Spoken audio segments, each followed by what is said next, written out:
হে পূৰ্ণ পৰম ব্ৰহ্ম জ্যোতিস্বৰ জ্যোতিস্বৰ।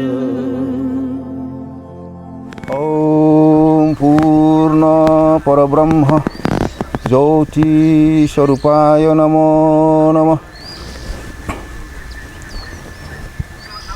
সৰ্বজ্ঞ সৰ্বাত্মক সৰ্ববৃহৎ বৃহৎ ধাতুৰ পৰা ব্ৰহ্ম হৈছে, সেই পূৰ্ণ পৰব্ৰহ্মক নমস্কাৰ জনাই আৰম্ভ কৰিছোঁ। কোনোবা লোকে কয় কলিযুগত যজ্ঞাহুতিৰ প্ৰয়োজন নাই, সেয়েহে সেই কথা মই কিছু ব্যাখ্যাৰ মাজেদি উত্তৰ দিব বিচাৰিছোঁ।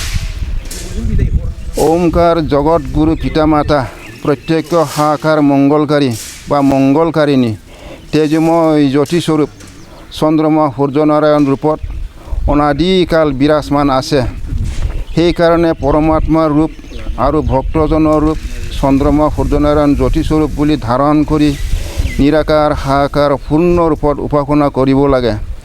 জ্যোতিস্বৰূপ পৰব্ৰহ্ম সূৰ্যনাৰায়ণক ধ্যান ধাৰণা কৰাৰ প্ৰয়োজন এই যে, যেনেকৈ আপোনালোক আহাৰ নকৰিলে এই স্থূল শৰীৰত কাৰ্যক্ষম সামৰ্থ্য নাথাকে আৰু আহাৰ কৰিলে স্থূল শৰীৰত কাৰ্যক্ষম শক্তি উপজে, সেইধৰণে আধ্যাত্মিক বিষয়ত আপোনালোকৰ সূক্ষ্ম শৰীৰত তেজহীন আৰু বলহীন হৈ অজ্ঞানাচ্ছন্ন হৈ আছে।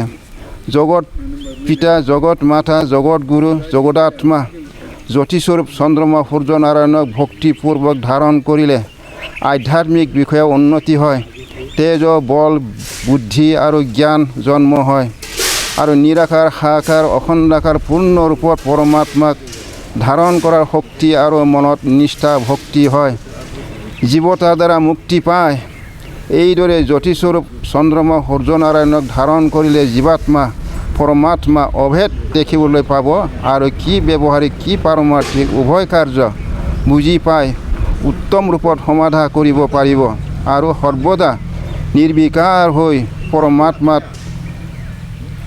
পৰমানন্দত থাকিব পাৰিব। গৃহস্থ ধৰ্মত সকলো ধৰ্ম কৰিও কোনো বিষয়ত আসক্তি নাথাকিব। লাভত আৰু ক্ষতিত সুখত আৰু দুখত সমভাৱে থাকিব। প্ৰশ্ন উপনিষদত উল্লেখিত বিশ্বৰূপং হৰিণং জাতবেদসং পৰায়ণং জ্যোতিৰেকং তপন্তম সহস্ৰ ৰশ্মি শতধা বৰ্তমান প্ৰাণ প্ৰজানামতে সূৰ্য। এই যে বিশ্বৰূপ অসংখ্য ৰশ্মিযুক্ত তাপ প্ৰদাতা একমাত্ৰ জ্যোতিস্বৰূপ সূৰ্যনাৰায়ণ, এই সূৰ্য দেৱতাৰ সূক্ষ্ম তাপ অবিহনে পৃথিৱীত কোনো জীৱ জীয়াই নাথাকে।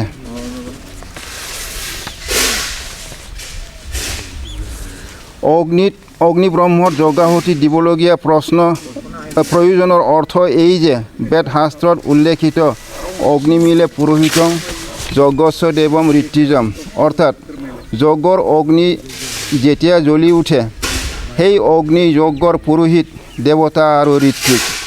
আৰু অগ্নিমুখেন খাদন্তি দেৱতাসকল অৰ্থাৎ ঈশ্বৰ পৰব্ৰহ্ম অগ্নিমুখে আহাৰ গ্ৰহণ কৰে। যজ্ঞাহুতিৰ পবিত্ৰ ধোঁৱাৰ দ্বাৰা জগতৰ বায়ুতত্ত্ব বিশুদ্ধ হয় আৰু সৰ্বপ্ৰকাৰৰ হিত সাধন হয়। এই বিশুদ্ধ বায়ুত সকলো জীৱৰ স্বাস্থ্য উন্নতি হয়। এই কথা জ্ঞানীসকলে জানে, সেয়া বিজ্ঞানসন্মত সত্য। যেনেকৈ কৃষকে পৃথিৱীত চাষ কৰি বিধান সিঁচে, পিছত তাতে অংকুৰ হৈ গছ হয়, তাৰপিছত ফল অৰ্থাৎ ধান জন্ম হয়। এবিঘা মাটিত 4 অথবা 5 কেজি বিধানৰ কঠীয়া ৰুলে 20-25 মোন ধান উৎপাদন হয়।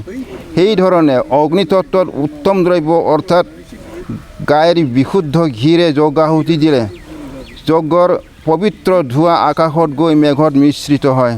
পিছত দেৱতা প্ৰসন্ন হৈ সেই মেঘৰ পৰা যথাসময়ত বৰষুণ হয় আৰু ইয়াৰ দ্বাৰা সাত্বিক অন্ন উৎপন্ন কৰি প্ৰজাসকলক উপযুক্ত ৰূপত পালন কৰে।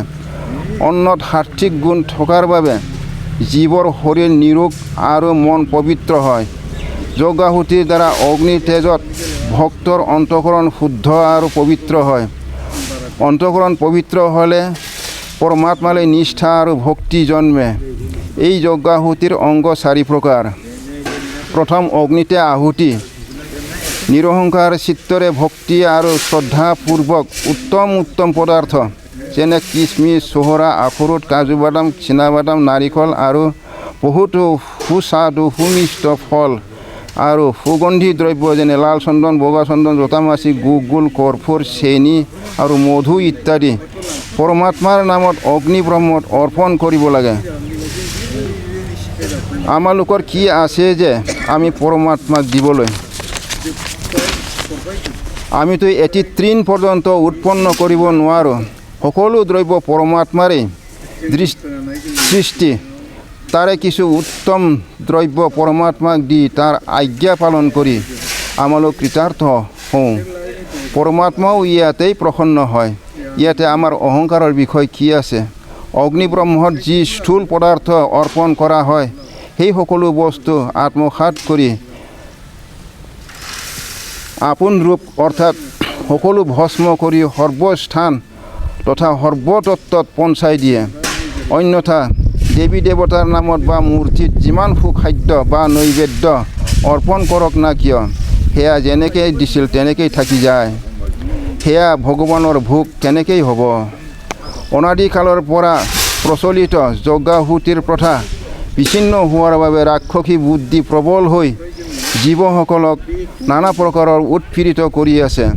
গতিকে এই যজ্ঞাহুতি অগ্নি ব্ৰহ্মত প্ৰতিদিন জগতৰ প্ৰত্যেক নৰনাৰীসকলে দিয়া নিতান্ত প্ৰয়োজন আছে। দ্বিতীয়, ওমকাৰ জপ আৰু প্ৰাণায়াম। ওমকাৰ পৰমাত্মাৰ নাম। ইয়াৰ মাজত যি অকাৰ, উকাৰ আৰু মকাৰ আছে সেয়া ব্ৰহ্মা, বিষ্ণু আৰু মহেশ্বৰ বুলি কল্পিত হয়। এই তিনিটা একেলগ কৰি যে একাক্ষৰ ওমকাৰ এয়ে পৰমাত্মাৰ নাম। পৰমাত্মাই সৎগুৰু।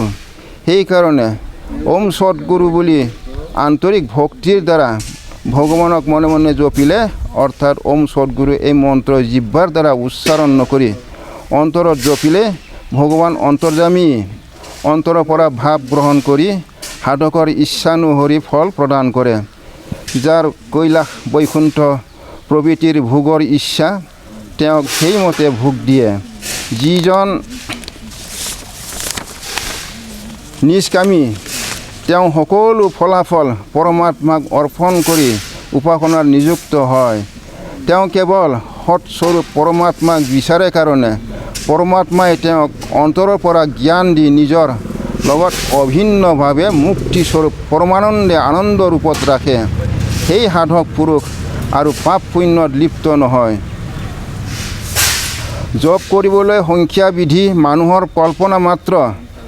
মানুহৰ পুত্ৰ কন্যাই বিপদ আপদত নিজ মা দেউতাক মাতে আৰু মা দেউতাই উত্তৰ দিলে আৰু মাতিবলৈ প্ৰয়োজন নাথাকে।